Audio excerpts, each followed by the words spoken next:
Hello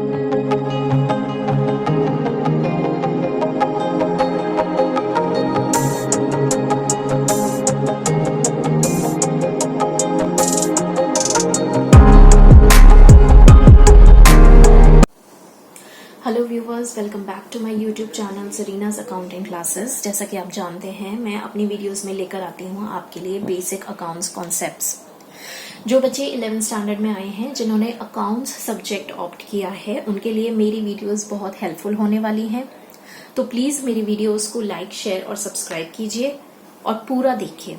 अगर आपको कोई भी क्वेरी हो, कोई भी डाउट हो, कोई भी क्वेश्चन हो आपका, तो you can comment in the comment box as well. तो let's get started without any further delay. हम 11th स्टैंडर्ड का बुक का जो सेकेंड चैप्टर है वो आज इस वीडियो में करने जा रहे हैं, basic accounting terms. Basic accounting terms का पहले मैं आपको मतलब बता देती हूँ। अकाउंटिंग टर्म्स यानी कि वो टर्म्स जो अभी तक आपने अकाउंट्स लेने से पहले नहीं सुनी थी, जो आपके लिए बिल्कुल न्यू है, वो समझना आपके लिए बहुत जरूरी है। क्योंकि आगे जब आप क्वेश्चंस सॉल्व करेंगे अकाउंट्स में या अकाउंट्स बनाएंगे डिफरेंट, तो आपके सामने कहीं ना कहीं क्वेश्चन में वो टर्म्स आएंगी। तो अगर वो टर्म्स आपको क्लियर नहीं होंगी तो आप क्वेश्चन भी नहीं सॉल्व कर पाएंगे। तो ये जरूरी है कि आपको बेसिक अकाउंटिंग टर्म्स अच्छे से क्लियर हो। तो इस चैप्टर में सारी बेसिक अकाउंटिंग टर्म्स हैं, तो वही हम स्टार्ट करेंगे आज। पहली है business transactions. Business transactions refer to business activities involving exchange of goods or services for cash or on credit between two parties or between two persons. Business transactions का क्या मतलब होता है? वो सारी business activities जिसमें हो रहा है एक्सचेंज गुड्स या सर्विसेज का। कोई भी बिजनेस फर्म है, या तो वो अपने कस्टमर्स को गुड्स प्रोवाइड करती है या फिर सर्विसेज प्रोवाइड करती है। तो ऐसी वो सारी बिजनेस एक्टिविटीज जिसमें एक्सचेंज हो रहा है गुड्स और सर्विसेज का, या तो कैश में हो रहा है या क्रेडिट में हो रहा है। क्रेडिट मतलब उधार पे हो रहा है, बाद में पेमेंट जिसकी हो जाती है उसको हम क्रेडिट बोलते हैं। ठीक है, तो कैश के लिए हो रहा है या क्रेडिट पे हो रहा है गुड्स एंड सर्विसेज का एक्सचेंज, तो वो सारी एक्टिविटीज कहलाती हैं business transactions. And these are between two parties और बिटवीन टू पर्सन्स। दो पार्टीज भी हो सकती हैं या दो इंडिविजुअल पर्सन्स भी हो सकते हैं जिनके बीच में ये एक्सचेंज हो रहा हो।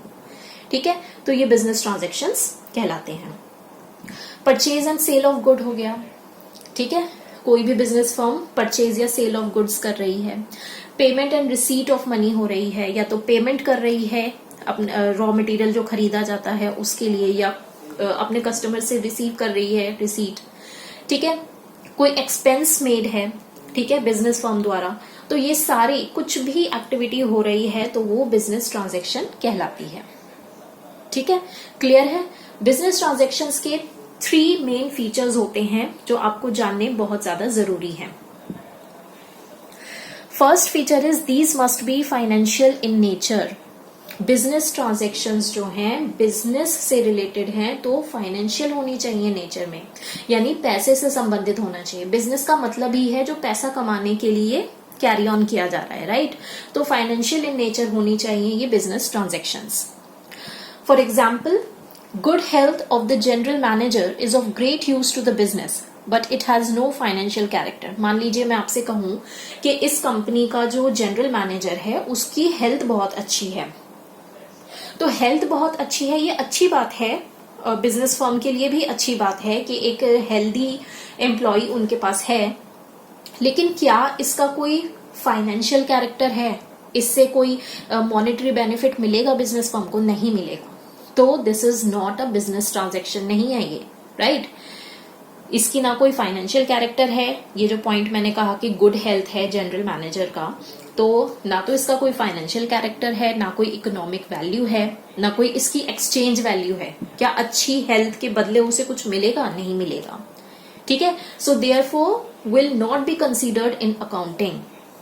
अकाउंटिंग में ये बात बिल्कुल मायने नहीं रखती कि उसकी हेल्थ अच्छी है। ये बहुत ही बेसिक सा एग्जाम्पल मैंने आपको दिया। ठीक है, कि अगर जनरल मैनेजर की गुड हेल्थ है तो भले ही बिजनेस के लिए वो अच्छा है, लेकिन ना तो उसका कोई फाइनेंशियल कैरेक्टर है, ना कोई इकोनॉमिक वैल्यू है, ना कोई एक्सचेंज वैल्यू है, तो ये बिजनेस ट्रांजेक्शन नहीं कहलाएगी। सेकेंड फीचर है these must be recorded in terms of money.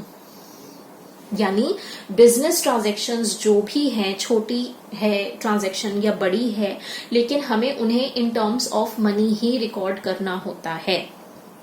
For example, if 200 bags of sugar are purchased, then they will be first expressed in terms of money and then recorded.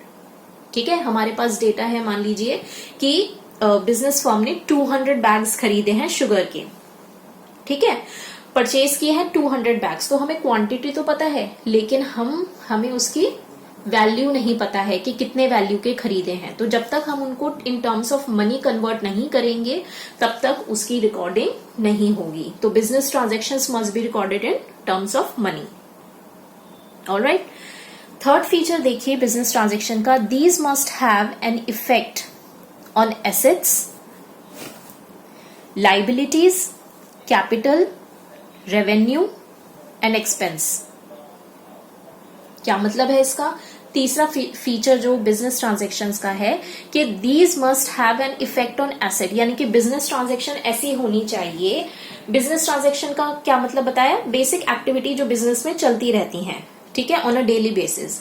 तो business में कोई भी transaction या कोई भी activity हो रही है तो उसका कुछ ना कुछ इफेक्ट हमें दिखना चाहिए. या तो एसेट्स पे उसका इफेक्ट दिखना चाहिए, या फिर लाइबिलिटीज पर, या फिर कैपिटल पर, या फिर बिजनेस के रेवेन्यू एंड एक्सपेंसेस पर. ये टर्म्स बहुत ही बेसिक है, आपको पता ही होंगी. रेवेन्यू मतलब जो बिजनेस फर्म के पास पैसा आता है, जो वो अर्न करता है. एक्सपेंसेस मतलब जो खर्च करता है. ठीक है, कैपिटल जो वो बिगनिंग में लगाता है बिजनेस में, कि मुझे इतना पैसा लगाकर अपना बिजनेस स्टार्ट करना है. ठीक है, एसेट्स और लाइबिलिटीज अभी हम आगे करेंगे. ठीक है, तो इस पॉइंट में ये पॉइंट ये कह रहा है कि business transactions must have an effect. Business transaction ऐसी होनी चाहिए, ये एक्टिविटीज ऐसी होनी चाहिए जिसका कुछ ना कुछ इफेक्ट पड़े, या तो एसेट्स पे, लाइबिलिटीज पे, कैपिटल पे, रेवेन्यू पर, या फिर एक्सपेंसेस पर. ठीक है, तो ये फर्स्ट टर्म बिल्कुल क्लियर हो चुकी होगी आपको, बिजनेस ट्रांजैक्शंस और उसके फीचर्स भी.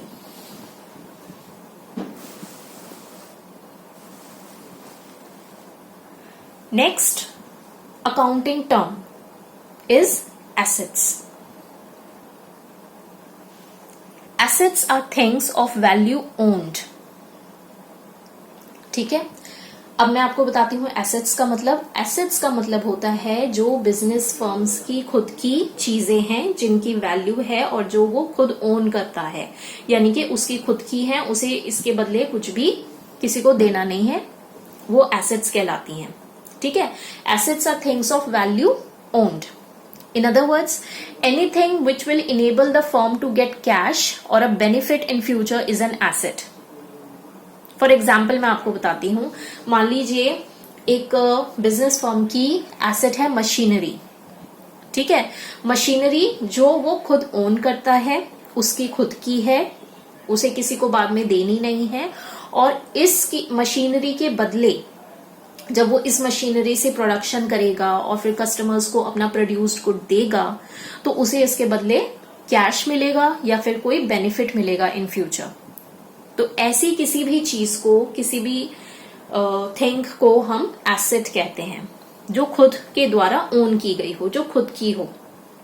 ठीक है, तो assets are things of value owned.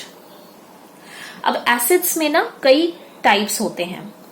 Fixed assets होती हैं, करंट एसेट्स होती हैं, फिक्टिशियस एसेट्स होती हैं, टेंजिबल एसेट्स होती हैं, intangible assets are there, wasting assets and liquid assets. ठीक है, ये सारी एसेट्स मैं आपको एक एक लाइन में जरूर बताऊंगी. सबसे पहले हम बात करते हैं फिक्स्ड एसेट्स की. Fixed assets are those assets that are acquired for long term use and not meant for resale. जैसा नाम से ही पता चल रहा है, फिक्स्ड एसेट है, यानी कि एक ऐसी एसेट बिजनेस फर्म की जो फिक्स्ड रहेगी हमेशा. आज उसने ले ली अपने बिजनेस को स्टार्ट करने के लिए, वो हमेशा रहेगी उसके पास, लॉन्ग टर्म तक रहेगी, जब तक वो ऑब्सोलीट नहीं हो जाती, खराब नहीं हो जाती, तब तक वो उसके पास रहेगी. उसने एक्वायर कर ली है उसको. ठीक है, and not meant for resale. Resale के पर्पज से बिल्कुल नहीं खरीदी है उसने, वो हमेशा अपने पास यूज करने के लिए उसने खरीदी है, तो वो उसकी फिक्स्ड एसेट होती है. मतलब वो हमेशा बिजनेस फर्म के पास फिक्स्ड रहती है. ठीक है। In order to be a fixed asset, an asset must have to satisfy the following characteristics. कुछ कैरेक्टरिस्टिक्स होते हैं जिससे हमें पता चलेगा कि ये बिजनेस फर्म के लिए एक फिक्स्ड एसेट है। ठीक है। Number 1, the asset which has been acquired but not for resale, यानी बिजनेस ने जो एसेट एक्वायर तो कर ली है, ले ली है अपने नाम पर, बट रीसेल करने का उसका कोई इरादा नहीं है, दोबारा बेचने का पर्पस नहीं है बिजनेस फर्म का, तो वो उसके लिए फिक्स्ड एसेट हो गई। ठीक है, उसने ली है ये एसेट, खरीदी है ये एसेट अपना बिजनेस कैरी ऑन करने के लिए। सेकेंड कैरेक्टरिस्टिक है the asset which has a comparatively long life. ठीक है, लंबे समय के लिए जो एसेट खरीदी गई है वो फिक्स्ड एसेट्स होती है। It must not be converted into cash और consumed in the ordinary course of business. ठीक है, वो कोई ऐसी एसेट नहीं है जिसको आगे चलकर बिजनेस कैश में कन्वर्ट करेगा, ऐसा नहीं है। उसने लंबे समय के लिए ये एसेट ली है। ठीक है, तो वो फिक्स्ड एसेट कहलाती है। The asset which helps the process of production, supply of goods and services, या ऐसी कोई एसेट जो प्रोडक्शन में मदद करे बिजनेस फर्म के, या गुड्स एंड सर्विसेज सप्लाई करने होते हैं कस्टमर्स को, उसमें हेल्प करे। ठीक है, तो वो भी फिक्स्ड एसेट कहलाती है। फॉर एग्जाम्पल मशीनरी हो गई। ठीक है, तो मशीनरी क्या है, मशीनरी हेल्प करेगी बिजनेस फर्म की in the process of production, उसी से प्रोडक्शन होगा मशीनरी से, तो machinery is a fixed asset for business firm. ठीक है, next characteristic is the asset which is more और लेस परमानेंट इन नेचर, जो परमानेंट नेचर की हो उसे फिक्स्ड एसेट कहते हैं। ठीक है, आई होप कि आपको फिक्स्ड एसेट अच्छे से समझ में आ गया होगा। एग्जाम्पल्स इसके मैं आपको 2-3 दे देती हूँ। लैंड एंड बिल्डिंग आपकी फिक्स्ड एसेट हो गई। लैंड भी हमेशा रहेगी जहां पर बिजनेस फर्म अपना बिजनेस कैरी कर रही है, और वो बिल्डिंग भी हमेशा रहेगी जिस बिल्डिंग में वो कैरी ऑन कर रही है। ठीक है, plant and machinery fixed asset हो गई जो हमेशा उसके प्रोडक्शन में मदद करेगी। फर्नीचर हो गया उस बिल्डिंग का, वो भी फिक्स्ड एसेट माना जाएगा। ठीक है, तो ये हो गई आपकी fixed assets. Next is current assets. Current assets इसके बिल्कुल ऑपोजिट है। Current assets are the assets which are likely to be realised within a period of 1 year और during the normal operating cycle. ठीक है, current assets का मतलब ये है जिनको हम with in a period of 1 year, 1 साल के अंदर अंदर उसको या तो हम बेच देंगे या एक्सचेंज कर लेंगे, कुछ भी कर लेंगे, उसको फिक्स्ड तौर पे बिजनेस को नहीं रखना है। रीसेल के बारे में भी सोच सकता है उसके। ठीक है, तो करंट एसेट्स जिनको हम 1 साल के अंदर अंदर रियलाइज करने के बारे में सोचें, बेचने के बारे में सोचें, एक्सचेंज करने के बारे में सोचें, हटाने के बारे में सोचें, कुछ भी ऐसा सोचें कि हमें उसको फिक्स्ड तौर पे नहीं रखना है अपने पास, तो वो करंट एसेट्स होती हैं। ठीक है, एग्जाम्पल है कुछ करंट एसेट्स के। कैश हो गया, कैश कभी भी फिक्स्ड नहीं रहता है। कैश की तो इधर से उधर ट्रांजैक्शंस हमेशा होती रहती हैं। ठीक है, कभी पैसा आता है बिजनेस फर्म के पास, कभी जाता है। ठीक है, तो cash is a current asset. उसी तरह से bills receivable, debtors, payment in advance, ये सारी आपकी करंट एसेट्स हो गई। ठीक है, तो ये टर्म्स भी हम आगे क्लियर करेंगे। जैसे कि बिल्स रिसीवेबल है, यानी कि हमने कोई चीज सेल की है और उसके बदले अभी हमें पेमेंट मिलना बाकी है, तो वो हो गया बिल रिसीवेबल, यानी कि अभी हमें मिलेगा बिजनेस फर्म को। ठीक है, तो ये उसकी क्या हो गई, एसेट हो गई। उसके पास ही आएगा ना, अल्टीमेटली उसके पास ही, बिजनेस फर्म के पास ही एंड में पैसा आएगा। तो bill receivable is a current asset.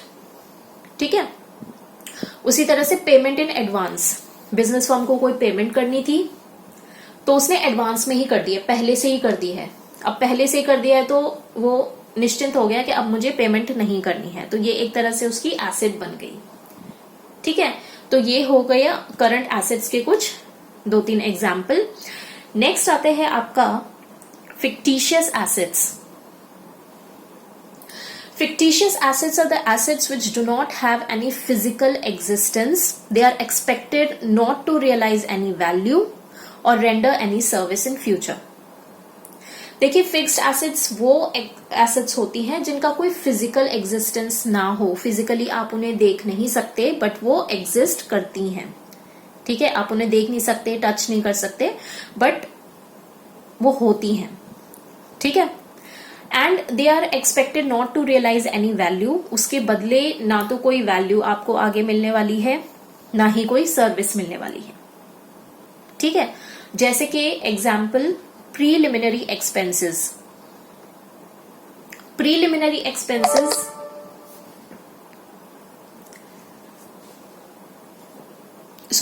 Preliminary expenses यानी कि वो एक्सपेंसेस जो बिजनेस फर्म ने पहले ही कर दिए हैं, तो वो उसके लिए एक एसेट तो बन गई बिजनेस फर्म के लिए कि उसने पहले ही अपने खर्चे निपटा लिए हैं, लेकिन ये एसेट दिखेगी नहीं। ठीक है, ये फिजिकल एग्जिस्टेंस नहीं रखती, तो ये एक फिक्टिशियस एसेट कहलाएगी। ठीक है, नेक्स्ट है आपका टैंजिबल एसेट्स। ये तो नाम से ही पता चल रहा है, टैंजिबल एसेट्स यानी कि वो assets which have some physical existence, जिनका फिजिकल एग्जिस्टेंस हो। ठीक है, जिन्हें आप देख सकते हैं, छू सकते हैं, महसूस कर सकते हैं, वो टैंजिबल एसेट्स में आती हैं। They can be seen and touched. ठीक है, इसके तो बहुत सारे एग्जाम्पल, प्लांट एंड मशीनरी हो गया, लैंड एंड बिल्डिंग हो गया, फर्नीचर हो गया, इन सबको आप देख सकते हैं, छू सकते हैं, महसूस कर सकते हैं, ये सारे टैंजिबल एसेट्स के अंदर आएंगी। ठीक है, और इसके बिल्कुल ऑपोजिट है इनटैंजिबल एसेट्स। तो आप पता लगा सकते हैं इनटैंजिबल का क्या मतलब होगा, जिनको आप टच नहीं कर सकते, देख नहीं सकते, जिनका कोई फिजिकल एग्जिस्टेंस ना हो। ठीक है, and it's value being limited by the rights and anticipated benefits to the owner are known as intangible assets. ठीक है, its value being limited by the rights यानी intangible assets की जो वैल्यू होती है ना, वो काफी लिमिटेड होती है, बहुत ज्यादा आपको फायदा देने वाली नहीं होती है। ठीक है, ना ही आप उससे कोई बेनिफिट एंटिसिपेट कर सकते हो कि इससे हमें कोई बेनिफिट मिलेगा। ठीक है, तो बहुत ज्यादा वैल्यू वाली नहीं होती है ये इंटेंजिबल एसेट्स।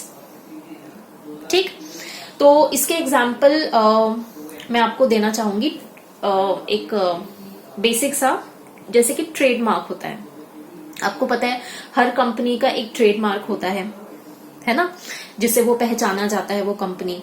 तो ट्रेडमार्क क्या हो गया, एक इंटेंजिबल एसेट हो गया, जिसका कोई फिजिकल एग्जिस्टेंस नहीं है। ठीक है, जैसे आप ऐसे छू नहीं सकते, ट्रेडमार्क है वो। ठीक है, छू नहीं सकते आप, तो इनकी जो वैल्यू है वो भी लिमिटेड ही होती है, बहुत ज्यादा बेनिफिट नहीं, वो हमेशा के लिए आपको बेनिफिट एक कंसिस्टेंसी के साथ देगा, बहुत ज्यादा आप एक्सपेक्ट नहीं कर सकते। ठीक है, इंटेंजिबल एसेट्स हो गया। नेक्स्ट आता है आपका वेस्टिंग एसेट्स।